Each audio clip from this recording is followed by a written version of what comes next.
Disclaimer, Sam is really good at her job, we promise.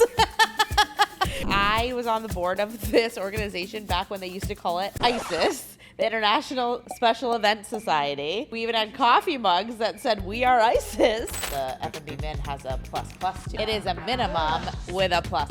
There's a negative. What's the craziest thing you've seen on a rider? I had All right, guys, this is going to be a fun one because I want to dig into corporate event jargon that we all have heard, that we all love, hate, maybe have some polarizing opinions on. Sometimes it can be confusing to clients. Maybe it tripped us up at the beginning of our careers. So I want to dig into that. So you guys ready? Ready? All right, let's kick it off. So I want to start off with what phrases seem to confuse clients the most, even if they may seem common to us, or what do we have conversations with clients around more often that we have to explain a little bit more when we're having those discussions? I feel like I'm always having the conversation about an F&B minimum. And to be quite frank, I struggled with an F&B minimum at first. And I was a bartender and a waitress in college. And it's not something that it's not foreign to me, but I think it was foreign to sell and to operate in a different way. But the F&B minimum, I mean, I just had an entire conversation with new client, never used a DMC before, and I had to walk step by step of what what food and beverage minimum is, what it means. Like, you have to meet this exact number. If you don't, you pay. If you go over, you pay whatever you go over by. So I think that's one thing that tripped me up at first, and I think trips a lot of our clients. Well, not only the F&B Min, but the F&B Min has a plus to it. Oh, it is a gosh. minimum with a plus. The plus, right? plus. There's a Plus, negative. Right? I mean, in reality, I Yeah. have seen like 4 plus signs. Yeah. Oh, yeah. Like, it's not, and that's They're getting out of jargon at the hand. end They're of the getting day. out of hand with the plus signs. And It's almost like the tipping is getting out of hand. the tipping is getting out of hand. You need to get tipped for your plus signs. Yeah, Plus signs. literally. But the tipping is part of the plus signs, right? So it's Mhm. gratuity, it's administrative fees, it's taxes. What are the taxes in the state? Is there another tax on the hotel maybe? Every little piece of it adds up, and these are all pluses. So when you say to them, hey, you have to commit to this F&B minimum plus, are you even giving them any information at that point? Because there's so many variables around what those pluses are that you aren't uncovering. Yeah, and I think we get in danger. We use it and we think it kind of covers us, but we really need to explain it a bit more. And so I feel like that's the key there. I have to say, my other thing that drives me nuts is the run of show versus the show flow. Because I think we say them both interchangeably, and especially like when we're talking to clients, they're going to say them both interchangeably. And if they have a production team, there's such a variation of what that could mean where, when I think of run of show, I think of like detail down to the nanosecond of what's going to be happening, what are going to be the cues, lighting cues, AV cues, all those things. It's really detailed, where the show flow gives you more of like a general idea of like what the event is going to encompass. Like, okay, between this time and this time, we're going to do this, and then we're going to transition over here. And that may then build into the run of show. But man, that one gets thrown around a lot, and I hate it. So then, based on those two, what's the scope of services? Oh, God. So we're going to open up that can of worms, too. Put one more in there. I mean, the event brief, the scope of services, the BEO. schedule of services. Yep, the banquet event order, yep. But honestly, sometimes all of those things can mean the same thing to one person. Yeah. Right? So I know, in our world, we live off of a scope of services, an SOS, though, right? Because God forbid we say it all out loud. Yeah, we have to abbreviate which it. sounds like, are we in trouble? Like, SOS, Yes. help us? Phone home, right? please. How many times have you said to a client, you'll get your SOS and blah, blah, blah, and they're like, you're what? Right? Like 911 emergency? Because that's our version of it, but it might not be their version of Yeah. it. So it's another confusing way to say the same thing. Yeah. Potentially. And it's helpful to, define it out a little bit. This is kind of what it's going to encompass so that everyone's comfortable and we're not just throwing around a bunch of event jargon that makes no sense. Okay. I have another question for you. What is something you were secretly Googling when you first started out in events? I'm looking at you, Sam. Everything? That maybe we Everything. all pretended like we knew exactly what the hell we were talking about, but we had no idea. Honestly, so much. I still have one image that's saved on my computer, where every time I'll open up my computer, it's like saved on my Teams, and it is linen sizes. Because I don't know what the helly the difference was between a 132-inch linen and a 126-inch linen. And then you get into the rectangle size, and you got 88 by 156, and then you've got 72 by something else. And all these, I'm having to do math. I hate math. And I'm not ever sure, like, what size goes to what. I don't know if any of those sizes are real besides a 132. Yeah, a 126 is real. I don't know. I know a lot more 120s than 126s. I've had some 126s in will my stand days. by a 126. You got down to 96. Right? I think we've all been caught up, though, when we've ordered the wrong size linen, not Yeah. realizing that, we order it and it's not going to go to, it's not going to go to the floor, which is the most mortifying moment Or in when any can event we planner ship? moment. Yeah, Right? such a pet peeve when the linen doesn't go all the way down to the floor. Yeah, I'm Or all when about it a goes puddle. too long, Yeah. right? Oh. Because then the Oh, other yeah. thing is then you've Gotta got, tuck it. oh my gosh, we want to add a couple high tops. Can we just steal linen from Yeah. a full-size round? It's like, maybe. Is Yeah. it a 30-inch high top or a 36-inch high top, right? Like, all of these things matter. So I can see that being very confusing. I was And so confused. I still get a little confused, but keep your cheat sheet handy. I yeah, suppose. exactly. That's what it's there for. Also, gobos. I was so confused on what a gobo meant because I was always thinking like, okay, gobo, logo, that sounds similar. And then I figured out it was like a digital logo that you can put up somewhere. And I had no idea. Did you guys know what a It's gobo a lighting was? projection, and they're made into discs, and they slide the disc into the light so that it projects the logo onto a wall or onto a, any sort of a background at the end of Oh, the day. okay. And the one wonderful thing is you then own that disc and you can use it in other cities. And so the oftentimes the question is, do you already have a gobo on hand, or do you want us to make a gobo for you? And if nobody knows what a gobo is, that could be a really interesting question to ask somebody. I will say, though, I struggled at the beginning, and when you say you always have it on hand, well, there's a difference between a metal gobo and a glass gobo. And those metal gobos, they're not lasting as long as the glass gobos, and they cost a little bit less money. So I remember when I was first starting out, do you want a glass or a metal? I'm thinking, I'll pick whichever one, but you kind of learn as you go that one's going to give you a little bit more longevity if they want to travel with it and use it again and again. So something to note too. And they're very small, so they're very easy to lose. So They're easy to can't tell lose. you how many times a client says, "I swear we have one somewhere," and then you end up making it. Yeah, you make a new one. Mhm. All right. So what about force majeure? I think that's another one. I had to look that up after our podcast that we did on contracts. I literally afterwards was Disclaimer: like, Sam is really good at her job. We promise. We're teaching I you to stay at home swear. every day. I'm a learner, okay? I'm like a sponge. I'm We love absorbing that. We things. love that But for no, you. after that, I was like, okay, I should probably know what that means the next time someone asks me about the podcast episode. So now I know. Well, and what's interesting about force majeure is like that's not an event planner jargon Yeah. necessarily, but it comes up in events more often than not because of all of the unique situations that we get ourselves in around weather and, especially with the pandemic and all that kind of stuff, right? And, those that didn't know it that were in the industry during those days certainly learned it that year or so. Yeah. Any others that kind of Well, strike your? For me, this one is kind of tricky because it's case by case, company by company that you work with.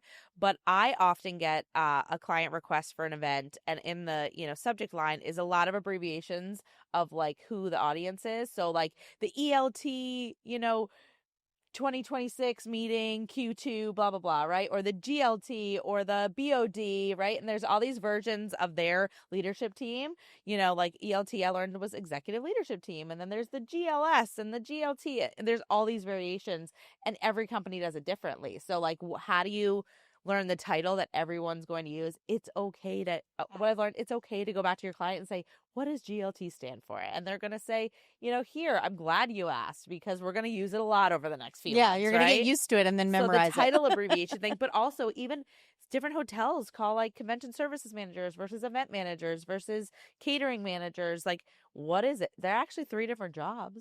Yeah. But not every hotel Not has every- them all. Yeah. We use account managers and account executives interchangeably sometimes, but really it's account executive is the official title, in our world. But you might talk to another DMC and they call them a production manager, right? Like operations manager versus event manager. I feel like that's another one that we see a lot in terms of interchangeable in our industry. That can be confusing. Well, what exactly are they? Oh, they're the same thing. We promise. Yeah. We'll get there.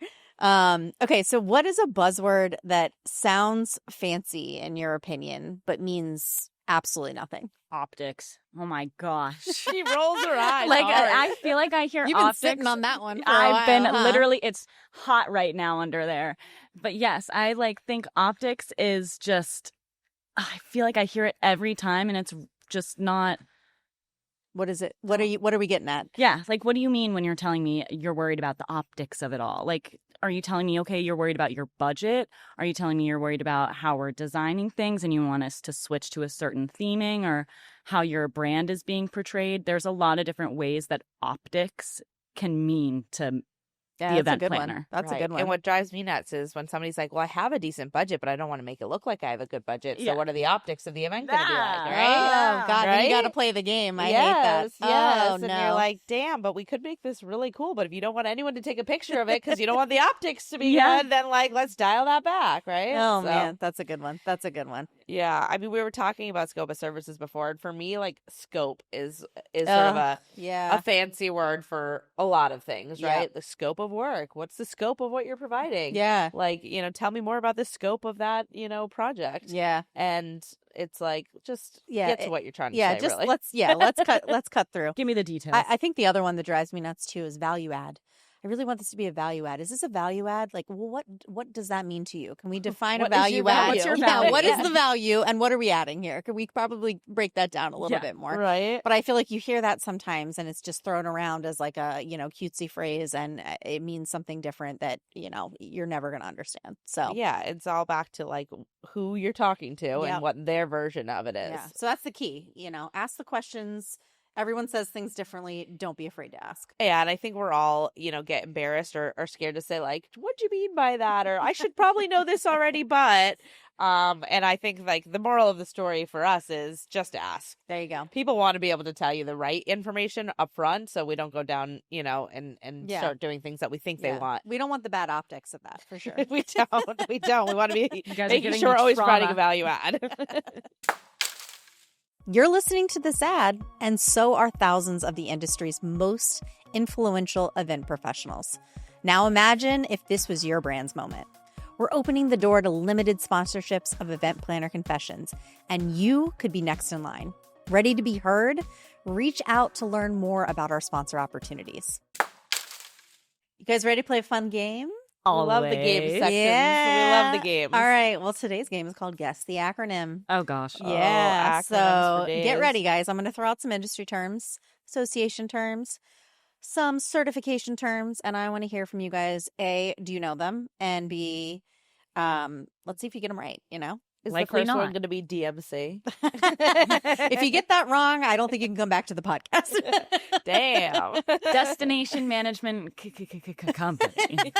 Ding, ding, ding. well done, Sam. All right. So Still have a job. let's start with associations. All right. First one is ADA. American Diabetes Association. Okay. American Dental Association. Wow, we can keep going here. What about the American Disabilities Association? Oh, okay. yeah. Anyone got another one? I've lost mine. Ah. All right, so that one can be multiple, right? Yeah. Okay, so we'll call that everyone gets a point for that. What about the ABA? Say Bar Association, I feel like is the biggest one I know. American Bar? Yeah, American Bar I've done Association. American Bankers Association. Ooh, okay. That's a good one. Okay. Yep. All right, there are a million associations out there, as we know. So, all right, Well, again, maybe we should dive into the ones that are industry specific to kind of the world we live in Okay, versus like clients that we work with. And let's things go like there. that. All right, so how about IRF? Incentive Research Foundation. Ooh, good job, Cara. I've had the pleasure of attending Good an event job, or two of Cara. theirs. And Yeah. that one's an interesting one because they put out a lot of research around the incentive industry. They also do like a really fun conference and stuff like that. But their research base is like totally incomparable to other groups, in my opinion. Yeah, I would in agree. in the industry. All right, here's another one from our associations close to our heart. Site. You want to give it a go, Sam, give it a Oh, try. gosh. I can't remember this one at all. All right, I'll cover you. I know there's international in there and there's excellence Oh, at the end. no, No, but you're real close. Society of Incentive Travel Executives. You got the Ah. executives. Yeah, Yes. not excellence, but they are excellent too. They're excellent. Yeah. We'll give I'll that give to you them. that. Okay, I mean, we half a do have point. people on our team that are, presidents of different chapters of site around the country. This so is good for me. that's to an start important looking one we into. like. Yeah, very important for us. All right, PCMA. Oh, planners.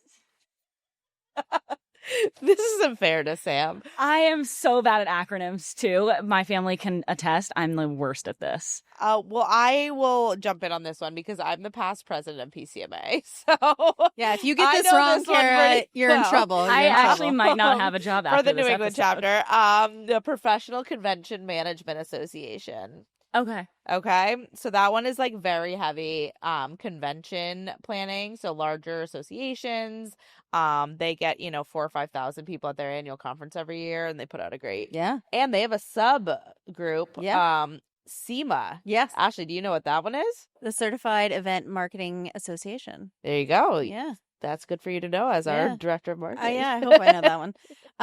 Yeah, and I mean PCMA is a great one too. We did a really great experience at PCMA. We were one of the main sponsors, partnering with our Caesars partner. We were in the main kind of networking space there. We got to really interact. It was a great conference. A lot of our folks attended that. So yeah, definitely I've a good one attended to know. many years. Very, very good show. They put out some of the best education, in my opinion. Yeah, I agree. Love the education and the keynotes and everything in between. All right, I have one more. ILEA. Do you want to give it a go, Sam, or you want me to jump in? International leaders. Everywhere, anytime. All the time. Oh, bless. International Live Events Association. Oh, I was so close. I had one word right. So I was on the board of this organization back when they used to call it ISES, the International Special Event Society. And we even had coffee mugs that said, "We are ISIS." And then all of a sudden, ISIS became this group you really didn't want to be a part of. And they changed the name of the They had organization. to remarket that. It was about 10, 15 I think that's years a good ago. rebrand for sure. So that's a fun fact. All right. We're pretty glad it's ILEA these Yeah, days. I would absolutely say that's a smart move. Okay, so we're going to move away from that so we can give Sam a little bit of a breather. We don't want to, make her. I don't know if any of these are going to be a breather for me, guys. All right, so we're going to go into some jargon that we all know. And I'm going to say the jargon, and then I want to hear from you guys what you would call this, because sometimes I feel like this jargon can get a little confusing. First one, attrition. You're going to end up paying more eventually. That's a good one. There you go. I think dumb it down. Keep it simple, Yeah. right? You can't cut all your people. You're still going to pay for them. Yes. I like it. Okay, I like that. Pre-con. Let's meet before. Yeah. Let's connect. The meeting before the meeting. Yes. The pre-con before the pre-con. Before possibly the pre-con. Okay, another one for you guys. Corkage fee. Bottle that boy up, but make it expensive. I think it's a spin on like a BYOB. Yeah. I don't know. Yeah, I like that. Okay. A drayage. Move it over. That pallet's going to cost you. Right? I mean, shipping. It's just simply Yeah, shipping. yeah. Like, keep it simple. Paying for the transport. All right, BEO. Which we know. We should probably Banquet define banquet event order. What is everything in your whole event ever, period? Like, Yeah. every detail ever. Put Event it in a huge Bible. ass binder and share it with the world, The, right? the binder we're never going to get through at our pre-con. Right? Because it's so long. And we're never going to reread and look back at it. But we'll talk about it at the pre-pre-con. All right, CVB. This one kills me because people actually like call it 8 different things as 8 it different is, and it has things. an association for an association for an association, right? This is the Convention and Visitors Bureau, but it's also the DMO, yeah. right? And then they Mhm. also have Destinations International that reps the DMOs, and then they've got Brand USA, and then they've got all the variations of. Yeah. I mean, it's a U.S. Travel Association. I mean, there's all these ones that fall under the CVB DMO world. Yeah. But what is it at the end of the day? Tourism board. Yeah, Yeah. city sellers, City destination sellers. sellers. Yeah. I mean, to me, it's just, it's the heartbeat of the city, right? Yeah. Oh, there you go. That's a good one. That's a good one, yeah. Should market that. All right. How about green room? hidden place to lounge. Your secret closet. Yeah, literally. Holding cell. Oh, that's a good one. Sometimes they feel like that. Yeah, they do. All right. What about strike? Mm. Set and strike. We all know. We hear it all the time. I mean, it's breakdown. Yeah, Like, Yeah, tear remove down, that. break we're not like down. striking anything. Like Yeah. we're not like putting a big X through it. Or like Yeah. we're not going on strike with our like billboards or anything. right? Like we're just breaking down the taking room. things out. Sometimes I do want to strike the strike, though. I'm not going to Totally. lie because I'm tired By by then, that. it's been enough. We're in the green room lounging. Yeah, Right. yeah, I'm in my holding cell. Okay, manifest. Manifesting. Hoping for the best. No, just kidding. Hoping that the airlines deliver the people like they promised they would. This event will go right. Planes, trains, and automobiles. Yes. Oh Okay, man, last- it's like it reminds me of like meet and greet too. Like that's Yeah. another one with Yeah, manifest. You're just like meet and greet. Like, are we having like a Yeah, VIP event, or yeah. are we actually just meeting somebody at the Yeah, is it- airport and walking them? Yeah, to is the it car? coffee and conversations, or Right? we just Is there holding a celebrity sign at this and- meet and greet? Yeah. Like, what's happening next? Okay, last one. This is a good one. Rider. Well, speaking of celebrities, I mean, at the end of the day, like everyone always goes back to the old green M&M Yeah, statement, right? yeah. Should we just call it like the green M&M rule, or Yeah. Yeah. what kind of weird rules is this celebrity gonna have for us? Yeah. Yeah. What are your weird lineups of food and beverage preferences? Yep, right. Do you need air conditioning at a certain temperature? Yeah, right. Or how many things are you going to bring with you that we couldn't simply provided Yeah. locally? I but will you needed say- to bring it with you. Yeah. I will say I love a really random writer. I mean, it's a pain in the butt, but it is so interesting to dive into Mhm. like Why? what the why. What's the craziest thing you've seen on a rider? craziest thing I've seen on a rider? I had a request for chicken fingers, but they had to be a particular brand of chicken fingers, and they also had to be heated up to a specific temperature. Wow. Yeah. So like Healthy. definitely healthy. I remember like I think we brought in like an air fryer, but then we also had like a hot box from the caterer that brought it in, and so we were worried. Like we air fried them and we put it in the hot box. It was very strange, and then they had to have very specific dipping sauces for them. And let me guess, Wow. nobody Okay. ate the chicken. I think there was 2 bites out of those chicken fingers. Classic. And then I went into the holding cell and I ate the chicken fingers at the end of the day. Yes. Okay, so let's go into certifications because Oh, this gosh. is another fun one. And I'm going to do a little bit of a different thing here. I want to say the certification. Let me know what you think it is, and then let's figure out who's it issued by. Okay. Okay. I'll tell you though, I am a little bit of a certification dork, and I have a few of them myself. Okay, so well, let's see if you do all any right. of the ones Nerd I in the have. room. Okay. Well, let's start out with one that you may know. CMP. Well, personally, as a CMP, I should know what it is. Certified Meeting Professional. Mm-hmm. Issued by. Well, it's issued by the Event Industry Council. Yes. Which really is sort of the heartbeat of certifications. It's where a lot of the continuing education credits live, which is, CEUs, certified education units, and that's how they, determine whether something that you attended is relevant to the industry enough that it could help you get one of these certifications, right? So circling it all back, MPI tends to be the industry organization that sort of pushes out the CMP the most, but I think that's one that is probably out of any acronym certification, the most common one we see in our world. Okay. Well, let's skip to one that maybe is not as common. All right, give us a tough And hopefully you also know this one. one. Maybe no I have pressure. it. because I won't. A DES. I'm a dork. I got that one too. Okay, good. I'm taking you to trivia nights, that's for sure. Digital event strategist. Yeah. Yes. Oh. I should know it. Yeah. Yes.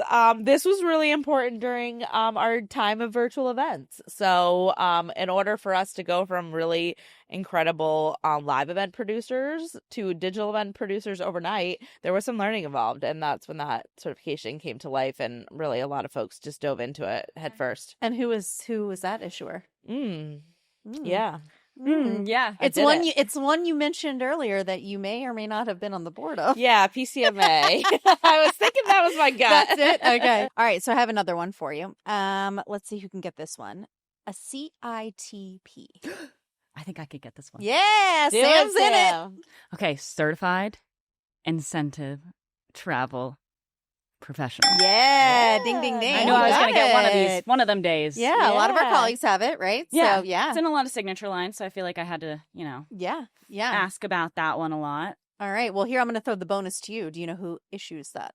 So that one's going to come from Site. Yeah, full circle the one I moment didn't here. know. Yeah, so now you know that the CITP is associated with SITE. Which makes sense. I see the I and the T, incentivized travel. Yeah. I get it now. Yeah. I get it. Yeah. All Gotta right. give some clicking. love to the incentive travel Totally. space for sure. It's important. All right. Well, that was fun, guys. Thank you. Yeah. Season 2 is in full bloom, thanks to Petals Orlando. Their signature style adds depth, elegance, and emotion to every celebration. See all of their work at petalsorlando.com. Okay, it's time. Confessions. We love it. And I have a really good one for you guys today. So, this one is called The Neon Jungle Sneaker Ball That Almost Was. All right, so client walks in with a vision board that basically says Neon Jungle Sneaker Ball. And we said, cool. Yeah, got it. Totally normal combination of vibes. We dream up this genius moment, glowing sneakers suspended above the terrace like shoes on power lines. It's edgy, thematic, Instagram gold. We pitch it. It flies all the way up to the exec team. And they are like, this is everything. Okay, so we're flying high until we get a high wind warning for the event day. And suddenly, dangling footwear becomes potential airborne weapons. So we pivot proactively. Same glowing, dangling footwear, sneakers, now lighting up the tables as floral centerpieces. Still cool, still totally on theme. Still chef's kiss. We don't just say yes to wild ideas. We shape them, sell them, and save them when needed. Absolutely. I'm telling you, the Heck wind yeah. kills us. I can't tell you how many stories where the wind is the problem. Force majeure. Yes, exactly. There is always throwing a curveball. Now I'm dying to know who wanted the flying sneakers to begin with, though, because was it a sneaker brand? Was it an athletic company? Yeah, or was it just like I'm a curious. guy who likes sneakers? Like I'm a shoe guy. Yeah, I don't know. Yeah. I will say the sneakers at events, though. We did a really cool event in Chicago, and they used these really cool Air Jordans that they had hand painted, and they did them as centerpieces. Such a creative concept. We've also done like sneaker pop-ups where we've had sneaker artists come in and do hand drawn designs on sneakers, and then they get to take them at the end of the night. So I'm all for the sneaker moment. Yeah. And also, from a gifting standpoint, all the gifting partners that we use sometimes that allow us to pre-customize sneakers and have them shipped to a client in advance of the event, and then they all come wearing those sneakers. There's a bunch of different brands that do them, and sometimes it makes sense to use a brand that's like based in the destination where you're going, and you can really lean into that. But we've got some awesome gifting partners that work with us on that kind of stuff too. So, Can't wait to dive in there. But yeah, I would say this is a great story. Pivot where we can, but sneakers are always a win. So love it. We love our sneakers. Yeah. Next time on Event Planner Confessions, we're tackling a challenge that every planner is facing. One event, 4 generations. And let's just say not everyone wants a 360 photo booth or a QR code. From coffee complaints to what to wear, we're diving into what each generation really wants at events and how to plan for all of them without losing your mind. Hit subscribe so you don't miss the generational event divide. As always, thanks for joining us on Event Planner Confessions. Keep planning boldly, and we'll see you next time.